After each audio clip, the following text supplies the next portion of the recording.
Welcome to the All Trades Jack channel. I'm Reaction Jackson, and we are talking Doctor Who Season 2, Episode 2, Lux. It is the morning after because I watched the episode last night when it dropped at 3 a.m. And by the time I was getting ready to record at 4 a.m., the realization came over me that I wasn't going to be able to do a fair and balanced look at the episode. I was too upset. The last half of the episode put a bad taste in my mouth, and if I tried to do a reaction right away, that's all I would have been able to talk about. And I would have glossed over all the amazing, brilliant stuff in the episode to start with, and I didn't want to do that. And you can see on my notes here, I have like a half a page of notes and then nothing, because there's a certain point in the episode where my jaw just went slack, and I couldn't do anything but stare at the screen in amazement. So we will get to that, but I'm going to try my best to talk about all the things that I thought really worked about this episode, the things that came to mind. Say hello to Ash Ketchum and his little tush. Don't flash the people, Ketchum. But we're going to try to talk about all the good stuff about the episode before I get too derailed in the parts that I didn't like about the episode. So let's just start right from the beginning. The cold open. Brilliant cold open. We're loving the cold opens. I said that last episode. I'm saying it again. We're loving the cold opens. This is a really good one. We get that really creepy scene that sets up Mr. Ring-a-Ding, and he is a great bad guy. He looks excellent. He sounds scary. His design is great. He's creepy as all get out. And the little cartoon he was in was actually quite charming before it went off the rails. His song is catchy. It's stuck in my head. I don't know about y'all, but it's stuck in my head. It was a good tune. I liked it. I liked everything going on with Mr. Ring-a-Ding in that setup. One of the things that I think is the best about him, you know, if you're going to make a classic Doctor Who bad guy, what do you need? You need some cool abilities, sure. An interesting character design, well, of course. But, you know, lots of shows have that. What makes them a Doctor Who bad guy? What makes a Doctor Who bad guy different from the average just TV bad guy? Well, the number one thing that you need if you're going to have a classic Doctor Who bad guy is they need something they can repeat a million times. Because somewhere along the line, Doctor Who decided the scariest thing is hearing the same words multiple times. Whether it's delete, or exterminate, or thoughts and prayers, you know? Like, whatever it is, you gotta have something that the bad guy can repeat over and over and over again, because apparently that's terrifying. It's a trope. It's a trope I don't really like, but it's kind of funny, and it's classic to Doctor Who, so let's keep it going. And if we're gonna keep it going, you can't do much better than, don't make me laugh. That's pretty good. That's pretty funny. It's got a good cadence to it. It's got a good, like, I don't know, the attitude behind it, where it's like kind of playful, kind of fun, but also kind of annoyed. So you really do get like the undertones of fear that's in that. I like Don't Make Me Laugh. I also like that it does actually set up something which is paid off, something which is supported from the series before, which is the giggle. So I like that. I like that they have it incorporated into where it has that extra layer of fear to make the Doctor scared too. That's a lot of fun. I really like the stuff that's going on there. As far as the Doctor in the early part of the episode, we have to say Fitz. The Fitz are out here. We're getting into the closet, getting into the wardrobe, trying stuff on. I like that. I like that 15 gets excited about dressing up. I like that that's a huge part of his character. Why wouldn't it be a huge part of his character? We have watched dress-up scenes with every Doctor previous at this point. That's something they like doing. It's a part of their personality. Of course, after 15 manifestations, you get to the point where you're like, yeah, no, there's just not enough clothes in the world. I get that. Like, new outfit every day. It's cool. And it's cool to see, like, the motivation behind that and having him talk to a companion about it and not just be, like, a thing that happens off screen, but, like, that we're engaging with the fact that, yeah, Shooty wears different outfits. I love that. While I'm talking about Fitz and the cold open, there was also the guy who was the projectionist, and he was wearing that sweater vest, and I thought that looked very Sylvester McCoy. I really liked that a lot, too. So the Fitz in this episode are killing it. I love that yellow dress. Very... I don't know, at any point in time, if they had broke out into a musical number, I would have been ready for it. Because they looked like they could have been in a musical. They looked so sharp. But let's talk about that, actually. Let's talk about the musical, because it's clear to me that Russell T Davies wishes he could do a musical episode. And I don't know if Disney or BBC have just told him no, and he's just trying to, like, get it piecemeal. But at this point, we have almost a full musical between Spice Up Your Life and the Goblin Song and the little bit of music we get in the Beatles episode, but they're all like, they're all like flirting with it. They're flirting with this idea of making a musical episode. And for those of you who don't know, Russell T loves Buffy the Vampire Slayer and cited Buffy the Vampire Slayer as a huge inspiration for the new series of Doctor Who, the modern series of Doctor Who.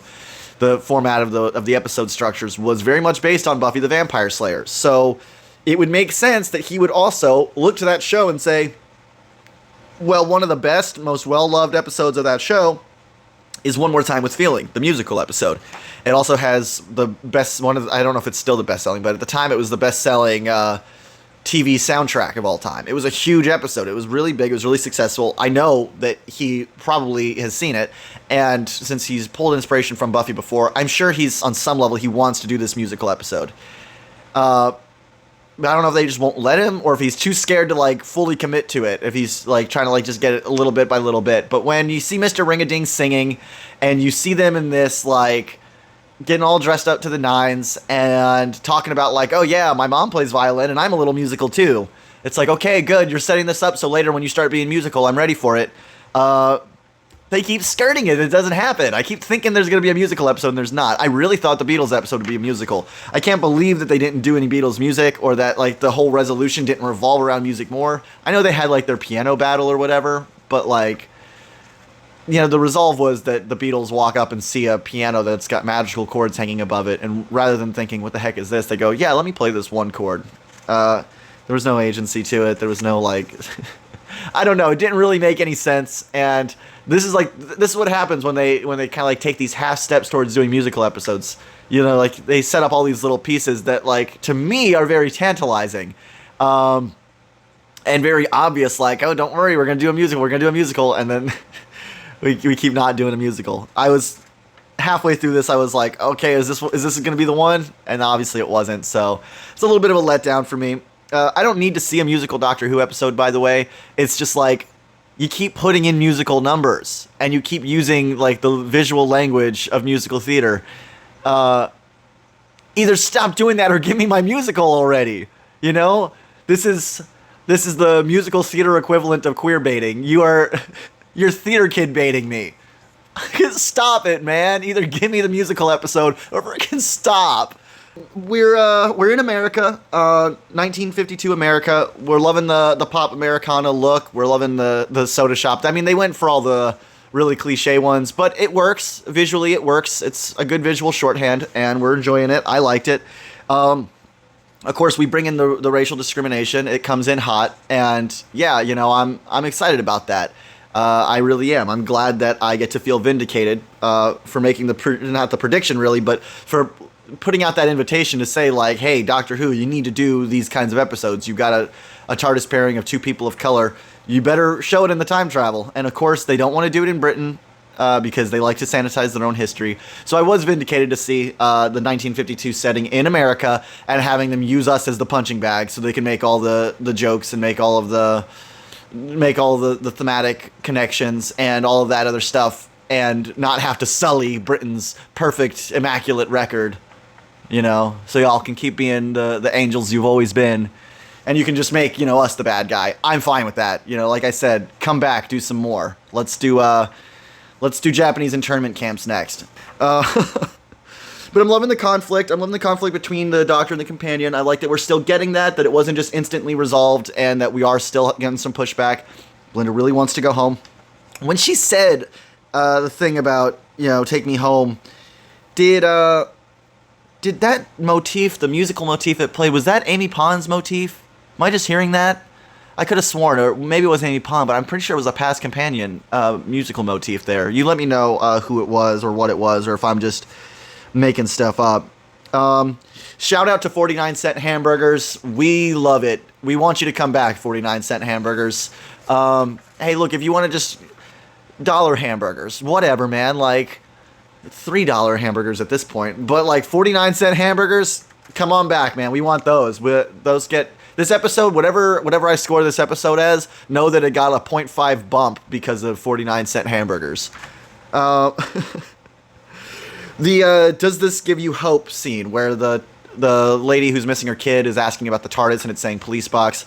It reminded me of the War Doctor and his conversation with the Moment about whether or not he thinks that the TARDIS brings people hope. I really vibed with that. I really dug it. So I got a little teary-eyed on that scene. Again, that one's carrying a lot of the emotional weight for me. I think that more scenes like that are necessary because it does do something for the Doctor internally, but it also does something for the companion to help them understand, like, we're not just travelers in time. When you're in this machine, you've got a responsibility to the universe. And she didn't choose that responsibility. She's not trying to be in the TARDIS. So obviously that's not really on her, but it is important that she understands, like, this is what it means to be on the TARDIS, is that you bring people hope. And I felt it was a really good way to communicate the thesis of the show to the companion and to anyone who's jumping on with this companion. And I can't imagine jumping on with this companion, though, especially when we talk about what happened later in the episode. I can't imagine being a new viewer to the show and trying to deal with all of the baggage that this iteration of the show is saddled with. It's not a good reboot. We're doing a video on it later about why this show fails as a reboot or fails as a launching point, and why that is going to feed into the show going off the air. Which, it's gonna. But we'll talk more about that later. But this is we'll see a couple of examples of how that happens in this episode. When they get inside the theater, things we start ramping up. The tap dancing is really cool. I love the tap dancing. Again, it's just like the "Don't Make Me Laugh" thing. It's kind of fun. It's kind of whimsical. It's kind of cartoony, but at the same time, it is kind of scary. It kind of creeps you out there. Then Mr. Ringadin comes out, and they're like looking at him as being all two-dimensional. And I was reminded of the Boneless. You guys remember the Boneless from I think it was called Flatline, the Peter Capaldi episode with the two-dimensional creatures who try to make themselves three-dimensional. I thought about that, and I also thought about once they get pulled into the animation, it also made me think of Chloe Webber. It reminded me of Chloe Webber. Because, it's not the first time the Doctor's been trapped in an animation. I wish they would have done more with the animation. I feel like they flew right through that beat. Like, it only lasts for a couple minutes, and they blow right through it.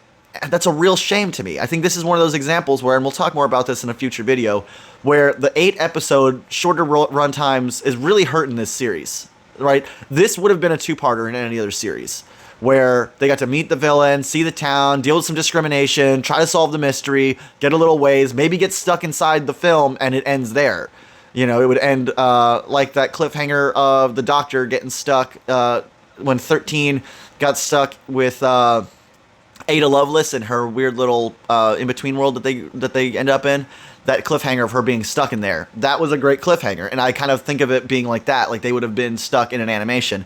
And then that whole exploration of them trying to find their depth could have been the first act arc of a second episode where they really explored what it means to find your depth rather than it being what it was. Because what it was did not work for me. It worked on the Belinda side of things because she was talking about her fears. She was talking about her anxieties. That made sense. That gave her character depth. And the Doctor's like, let me try. I'm the last of the Time Lords. Bro, that doesn't give you depth. That was your story arc from 15 years ago. That doesn't give you depth. That's a retread. Why don't you say something that you're feeling now? Why don't you say something that you think about your companion who you're with? Why don't you have a conversation about where you guys are and who you are and how things have changed and not like retread a story beat from 15 years ago? I just like... You remember the movie, I don't know if you've seen this, but the movie Pleasantville. This is an example of doing the same thing, but actually incorporating it into the story, where they get sucked into a television show, it's all black and white, and they slowly gain their color back by exploring the aspect of their personalities that were not tended to in the real world, the things that they had neglected. That was a really cool story, and I love that story, and I was thinking of that story whenever I was watching this, because it was like, okay, yeah, you've got to get your dimensions back. But having it just be like, they just chatted it up for about 30 seconds, and then they were fine, that didn't really work for me. And it would have been, like I said, it would have been a great opportunity to explore some other concepts. Like, maybe the Doctor could have talked Belinda through it, maybe been like, look, man, this isn't my first time being animated, right? And that would have lent some weight to, for instance, the Scream of the Shalker. Scream of the Shalka, the Richard E. Grant Doctor, who just got canonized recently. That would have lent some weight to that. Like, oh yeah, I've been animated before. That could have been something funny. We could have done something that we could have explored that world. But we didn't.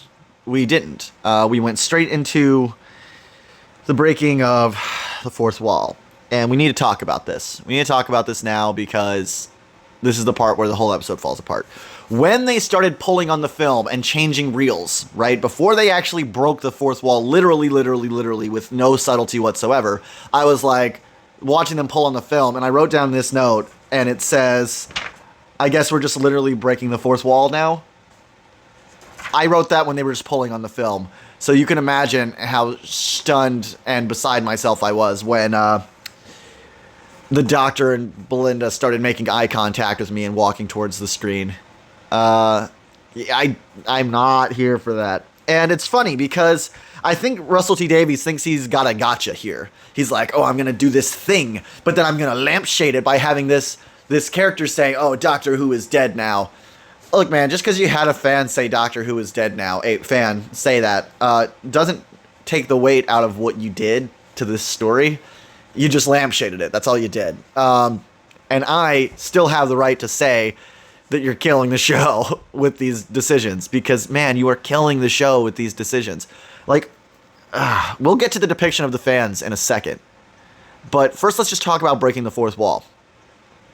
This is not a thing you can do well and have it create something that is artistically fulfilling for most people. Breaking the fourth wall at its best is a good comical device. You know, you can, if you're really good at it and you really walk that fine line, and if your audience is primed for it, then you can have a Deadpool moment. Anything else, and you're liable just to confuse your audience or to take them out of it. And that's what they did. That's what they did with just pulling on the film reels. But as we get into them breaking through the literal TV and crawling into a literal living room full of people watching the show, I mean, you've taken me completely out of it at that point. Bearing in mind that that's not even considering what it did to me to see characters that are literally meant to be parodies of me. You know, me and you and all of us. They're parodies of us. So even before dealing with that, you have taken me literally out of the show. And that's hard to come back from because now you expect me to get back into the show once the story continues. And I don't know that you necessarily nailed that. I think that you really took the wind out of the sails and didn't do much to reestablish it. Saying like, oh, the fans, they weren't real anyway. This is all still part of the figmentation of this thing, whatever. Maybe. But you should have, in my mind, the way to do it would have been to create a layer of fiction between the depiction of the fans and the real world, right? Like calling the episode Blink, calling the show Doctor Who, having the literal props that we own. That made that the real world. You can't go back into the fiction world and say, no, actually you're real and we're the fake thing, because no, I am real and I'm sitting on this couch watching it. You broke the fourth wall and climbed into my house and acknowledged me. Now I'm the most real thing. You can't be the most real thing again, not in this episode. Like, you took me out of it. You had to find some way to make that work, and you didn't land that. So you took me out, and you never brought me back in. And again, that's before I get anywhere with how the fans were actually depicted. We will talk about it, but I want to talk about the fourth wall before I move on. Because I had one positive thought about the breaking of the fourth wall while I was watching it, but that positive thought, that silver lining, gets stripped away at the end. Because my thought was, I've seen a lot of fan theories online about how this season is going to reveal that Doctor Who has just been a TV show all along. And I've been really scared of that revelation. I really didn't want to see it happen. I really wasn't here for that kind of story. And I was trying to process it in real time, watching it happen. And the only silver lining I could find was, this is episode 2. This is episode 2 of the season, so this isn't meant to be a heavyweight revelation. This is meant to be a self-contained story revelation for this story. And it's not a series-run thing. So whatever we've been building to, this isn't it. So the show's not a show within a show or whatever. That's not what's happening. And I could feel good about that, because that means that this fourth wall break that we were all expecting to happen was limited to this instance. That's what I thought. Until the end, when my least favorite mystery box in the history of television showed up to say that the show ends on May 24th. But I don't care. I don't care. She's ruining it for me. I swear she's ruining it for me. Every time she shows up, she takes me out of it. I was already taken out of it, and I was trying to come back and be with the show where it was at. And it was like, wink, wink, nudge, nudge, series finale. It's like, man. So are we not done with the fourth wall breaking then? We're not. Because I said in my previous video, I didn't think that the fourth wall breaking was specific to Mrs. Flood. And it hasn't been. We've seen now. It's not specific to her. But she's still doing it. She's still showing up to do it. And breaking not just the fourth wall to the audience, but into the production of the show, the 24th, that all ends on the 24th. Okay, so she's legitimately breaking the fourth wall and talking about the production of the show. And it's still not just her. Because we have another issue. Before they were in the film, the Doctor broke the fourth wall himself. Because he says cut and looks back to nothing and says, who am I saying cut to? That was before he got put in film. That was similar to the, I thought that music was non-diegetic line. That's the same thing. He's still breaking the fourth wall. So even if they kind of glossed over this, he might still be in a TV show. And there's evidence for this since at the end of the episode, those fans still exist. They were supposed to blink out of existence, but they didn't. So are we still in a TV show? Is that what we're meant to believe from all of that? That all of this is still just a TV show? Which, obviously, I am a human person in the real world watching a TV show. But if the TV show is in a show within itself, that robs it of any stakes, and it makes it impossible for me to care. So I was really hoping that's not where we were going with the series. When we did this fourth wall break, I was hoping that meant we weren't going there with the series. But then you doubled down on it, and it seems like that is where we're going with the series. And man, I'm just not here for that. I'm really just not. You know, like, I mean, Deadpool breaks the fourth wall, and it works because no one's taking him seriously. But Doctor Who takes itself so gosh darn seriously that this fourth wall breaking does not do anything for me except remove me from the story. Gosh, do I want to talk about the fans? Do I even want to talk about it? Do I even want to talk about Russell T and how out of touch he is? How afraid of criticism he is? How threatened he is by online spaces? How self-aggrandized his view of himself is, how desperately he rests on his laurels and takes the moral high ground and thinks that no one could be more moral than him. Do I want to talk about any of that? Do I want to talk about how dumb those fans looked and how dumb Russell must think we all are? Do I want to talk about the fact that he's clearly insecure that people like Stephen Moffat's episodes more than his? Do I want to talk about any of that? Because here's the deal. I didn't come and do this first thing last night after watching the episode because I needed time to sleep on it. Because that's all I would have talked about if I made it last night. And I think there's going to be a lot of bad takes on the internet surrounding those talking points. And I don't know that I've digested it enough to talk about any of it. I really don't think I have. I just don't know. I just don't know. I'm still too close to it. I'm hoping somebody out there has some way for me to look at this that'll help me cope. But I'm bankrupt. I've got no copium. I'm all coped out. I can't with this. This was just mean-spirited. It just felt mean-spirited. I didn't feel anything from this. I felt taken out of the show, and then I felt personally attacked. It made me not want to make this video. But at the same time, like, you know, he doesn't get to say. Russell T doesn't get to say. You know, John Nathan Davies doesn't get to say what is or is not good fandom. This ruined the episode for me. I had so much fun in the first 20 minutes, and this just took me out of it so harshly. And then getting back into the episode, it didn't help. Getting back into the real world of the episode didn't help because we have these characters now who have no agency. They're just acting on what they learned from the fans. And, you know, they didn't come up with a plan. And the plan that they did use, does it make sense? I think it makes sense if they beat Mr. Ring-a-Ding, but they didn't beat Mr. Ring-a-Ding.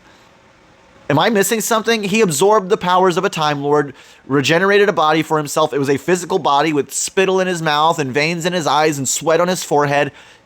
He was a physical person, right? He's a chap. He's a whole bloke. He's a guy. So he wanted a body so he could go outside. He absorbed the doctor's energy and built a body. So why did outside kill him? Did Mr. Ring-a-Ding's plans just suck? Was there just no way for him to succeed? I mean, was he just always going to lose no matter who went up against him? Was he just destined to eventually get absorbed into the sun?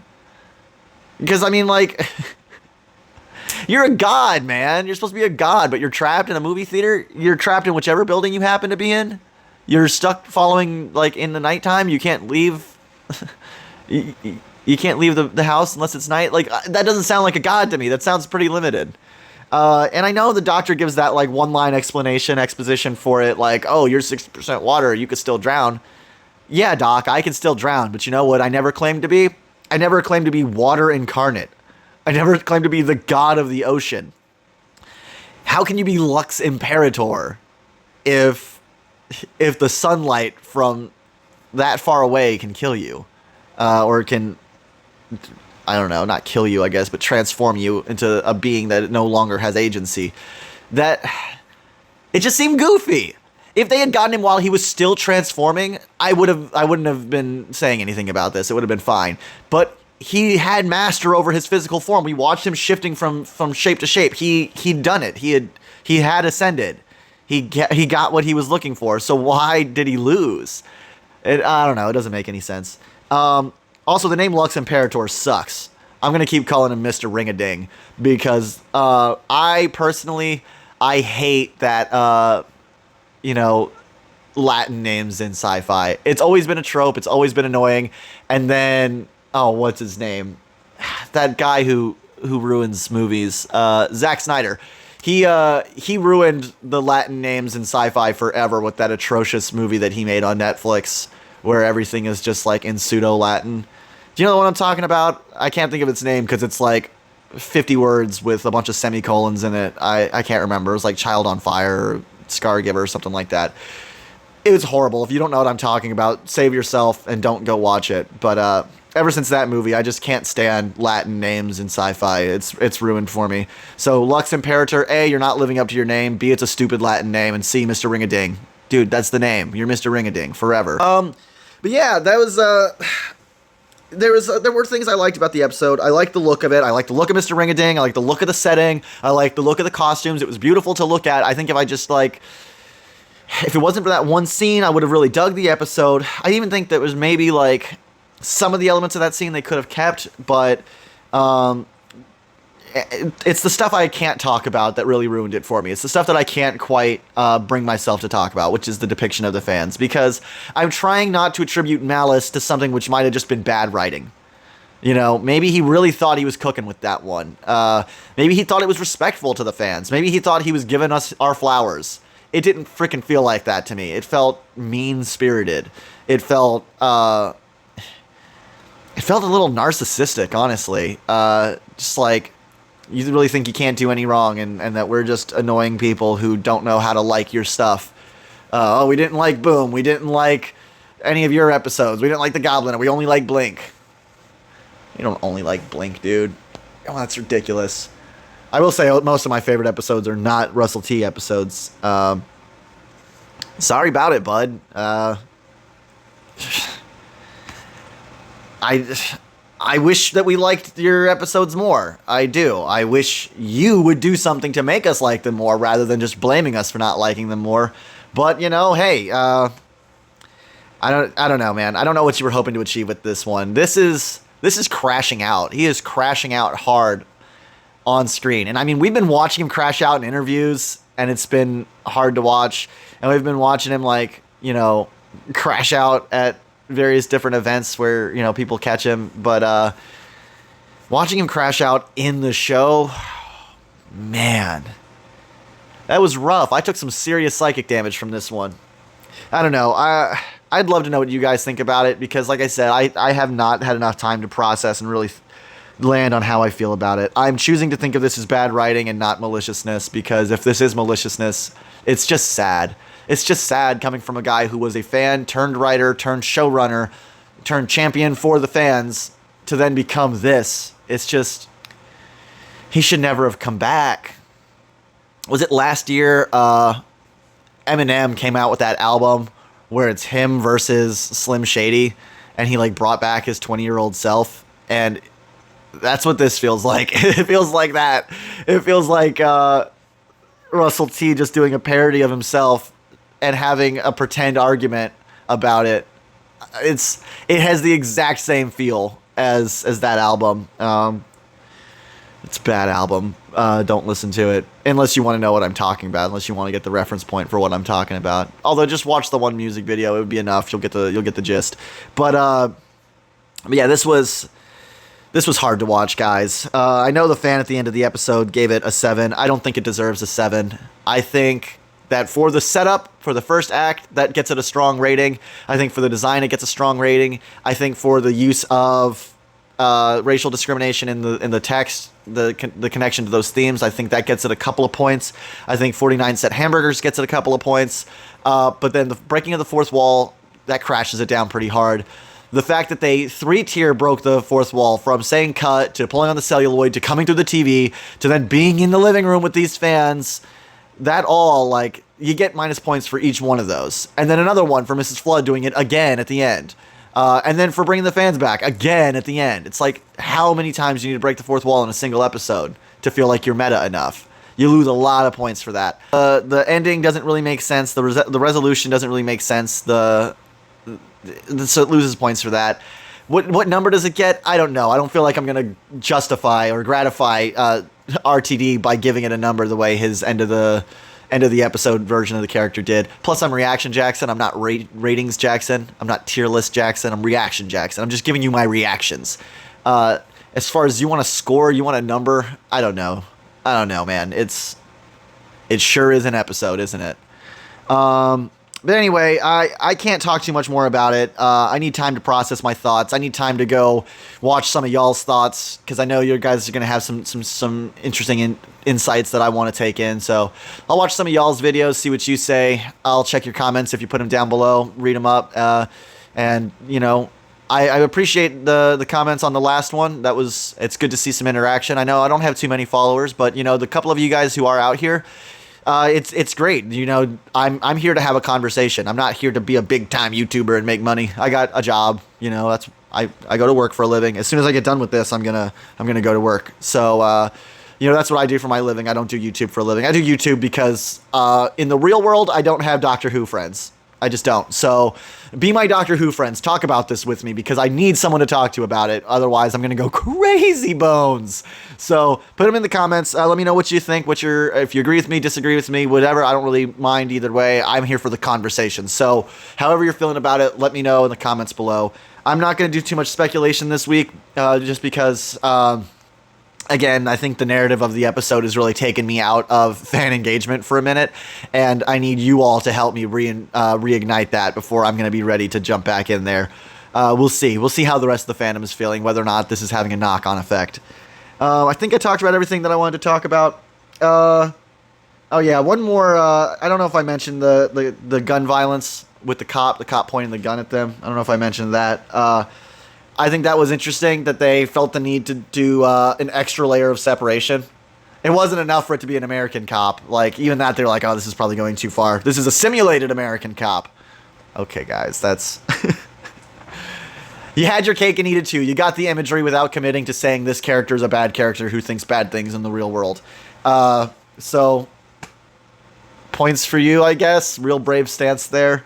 I don't know, guys. The clothes were cool. I like the clothes. I like the images. It wasn't a bad episode as far as like the way it was made, the way it was presented. I think it had a lot of good stuff going for it. Those are my reactions. I'll probably change my mind about some of it in the near future because, again, this is right off the top of my dome. I've only watched the episode once. I haven't been onto the internet at all. I haven't seen what you guys have had to say. I haven't heard any other opinions on the matter. This is just raw, my thoughts in isolation, in a vacuum. So I'm hoping that with some context and some time, I can revisit this episode and feel differently. But that's not what this series is about. This series is about raw, unfiltered reactions, not uncut. I do make edits. because you don't want to hear me go, you don't want to hear that. So there are edits. It's not uncut, but it is raw. So I'm going to keep it raw. This is how I'm feeling. I'm feeling very raw and exposed today, and that's just going to have to be okay.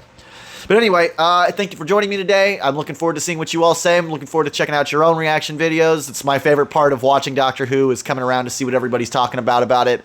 I like the event TV aspect of it. So let's continue the chat, and I will catch you all next time. Till then, signing off.